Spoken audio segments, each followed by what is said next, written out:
महर्षि पतंजलि ने विभूतिपाद में 45वें श्लोक में जो है अष्ट सिद्धियों के बारे में वर्णन किया हुआ है। यानी कि पंच महाभूतों में संयम करने से जो है वो संयम का जो फल प्राप्त होता है वह अष्ट सिद्धियाँ प्राप्त होती हैं। उसमें अष्ट सिद्धियों की बात कही गई है। परंतु ये सिद्धियाँ होती हैं वह कहीं कहीं पे अष्ट सिद्धियाँ हैं, कहीं कहीं पे नौ सिद्धियाँ हैं। वैसे नौ सिद्धियाँ जो है प्रचलित हैं। कहीं कहीं किन्हीं किन्हीं शास्त्रों में 9 सिद्धियों की बात कही जाती है, किन्हीं किन्हीं में 8 सिद्धियों की बात कही जाती है। तो मैं आप लोगों को 9 सिद्धियों के बारे में बता दूंगा, और जो 8 सिद्धियां हैं वो एक सिद्धि के बारे में बता दूंगा। वो सिद्धि दूसरे शास्त्रों में मिलती है, और जो हठ योग जो योग के जो ग्रंथ हैं उसमें जो अष्ट सिद्धियां मिलती है उनके बारे में भी चर्चा कर देती हैं। तो सबसे पहले जो है पंच महाभूतों में संयम करता है तो अष्ट सिद्धियां प्राप्त होती हैं। दूसरा जो है अभी आगे आएगा, अगले श्लोक में शायद आएगा वो, कि उसको करने से जो है उस बंध को करने से जो है अष्ट सिद्धियां अणिमा आदि सिद्धियां प्राप्त होती हैं। तो सबसे पहली जो सिद्धि है वो अणिमा है। जो 6-8 ऐश्वर्य की जो कल बात आई थी कि 8 ऐश्वर्य कौन कौन से हैं, तो उसमें जो है अणिमा जो पहली सिद्धि है।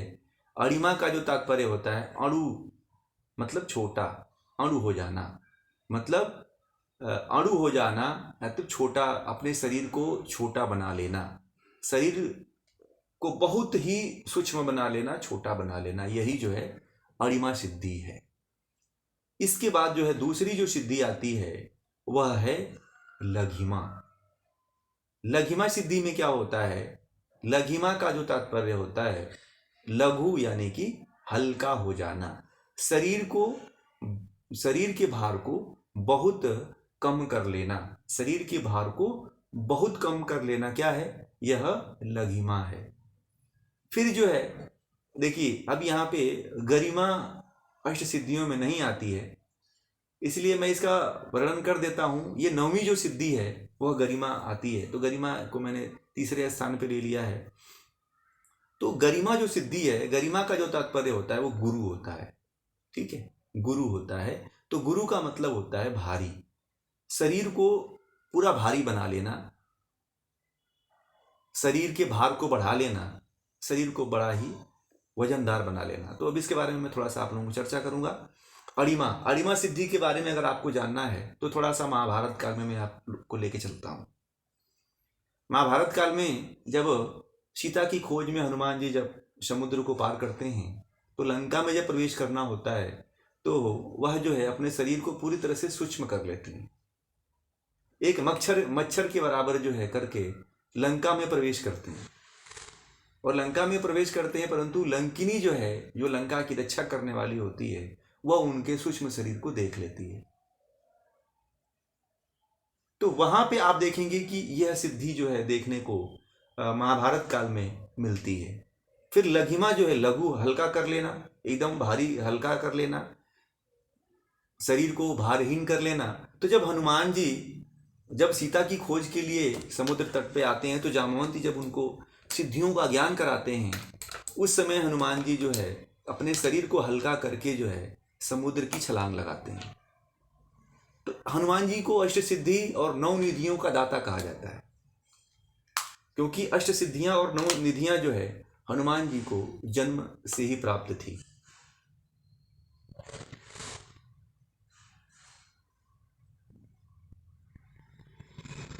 और जो है महिमा जो सिद्धि है, जो गरिमा सिद्धि है, गरिमा में भी जो है, गरिमा सिद्धि का वर्णन आपको बता दें कि जब अंगद जो है दूत बनकर के, शांति दूत बनकर के रावण को समझाने गया था कि आप जो है भगवान राम की हार को स्वीकार कर लो तो तुम्हें छोड़ दिया जाएगा, परंतु वह नहीं मानता है। और वहाँ पे बहुत बातें होती हैं, बहुत से वार्तालाप होते हैं। बात आती है कि अगर कोई अंगद के पैर को हिला दे तो मान जाएगा कि कोई योद्धा है लंका में। परंतु जब अंगद देखता है, बाली का जो लड़का होता है अंगद जो है जब पैर को जमाता है उसके सभा में, तो उसके जितने भी योद्धा होते हैं कोई भी उसके पैर को हिला नहीं पाते हैं।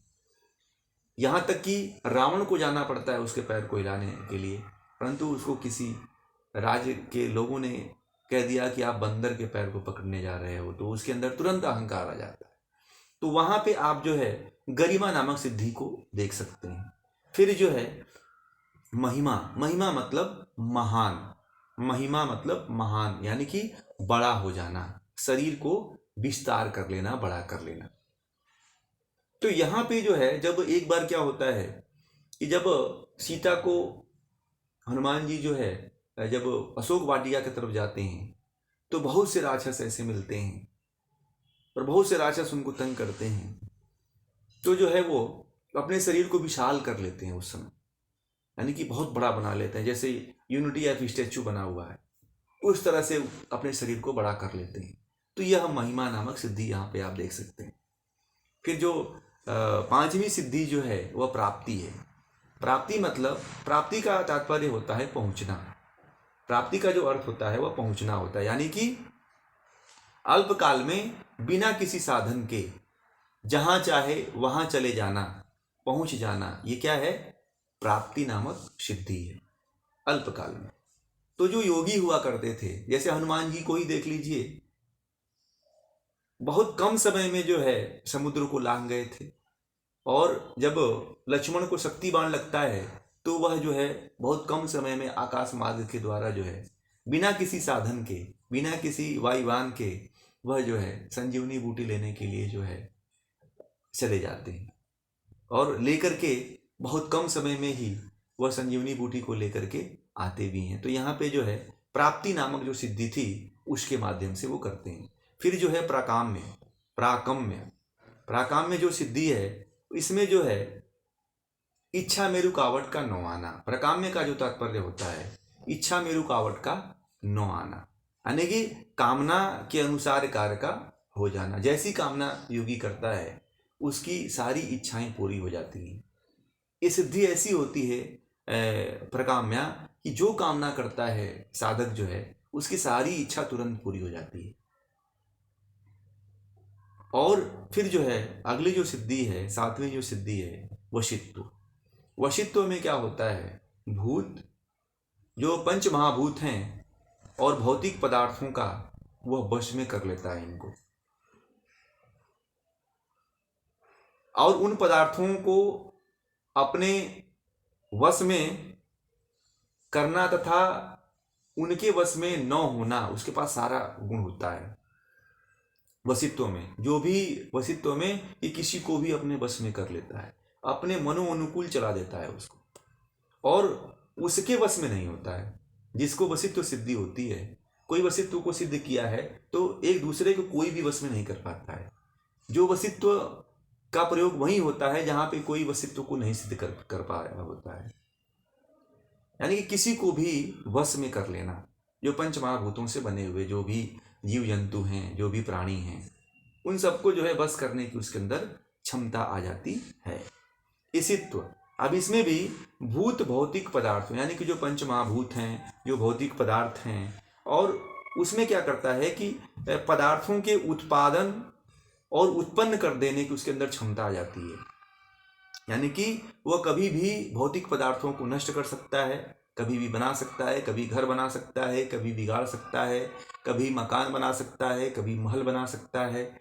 उसके अंदर इतनी क्षमता होती है कि वह कुछ भी ऐसी भौतिक पदार्थों को बना सकता है। कभी जहाज बना सकता है, कभी खाने की बहुत सी वस्तुएं बना सकता है। ये सिद्धि से जो है, इसित्व से जो है, इस सिद्धि से ये चीज प्राप्त होती है।